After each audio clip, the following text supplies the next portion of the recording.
a brekku ver fimmavur mun. Han bannaði illa og drakk som ein svin, og prestur han daldi misjonsmavur vær, men Petur han lei ikkje petti ui tær.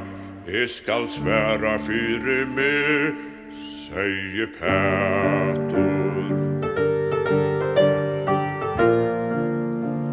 Vid hittast av møkkun og vit vera ræ, og okkun fjæður eina fyr hitt skurvut af flæ. Og tar vid og færin, så vita vi tær, ta tøgne bægi dyar og nætur.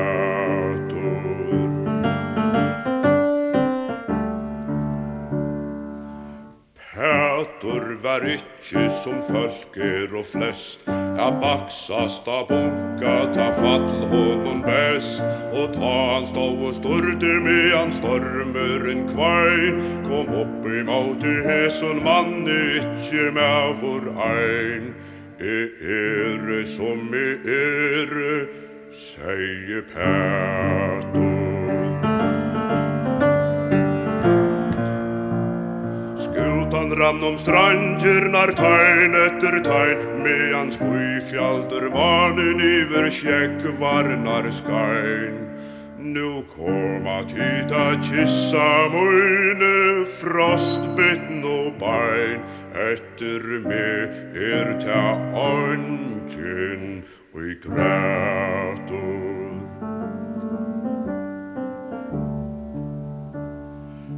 Petur av brekku han hættais brund, men vimmavur vær han vid kjetto og hund. Han var buskur i årund, men gåur i grund, og plukkais alt og i attor stund.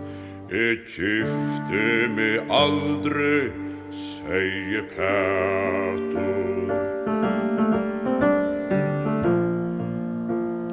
Konurnar deila, meila og knarra, bjarga meg ur sluikum stande bie var harra.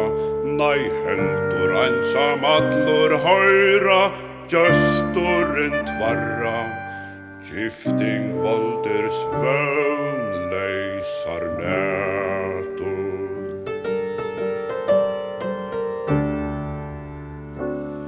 Eina ödnar notta hundavakt halt uppe vid Kap Nor, og i uilande bråton slå Petur fyre bår.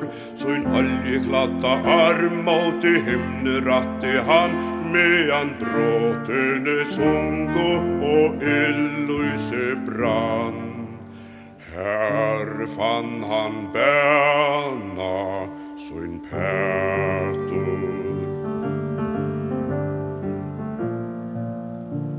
Søsta stein var drutje, hin søsta pipan røykt, og tøyer kvart ende at bunkan nun bøykt. Og segl og strika, og flagge lågt.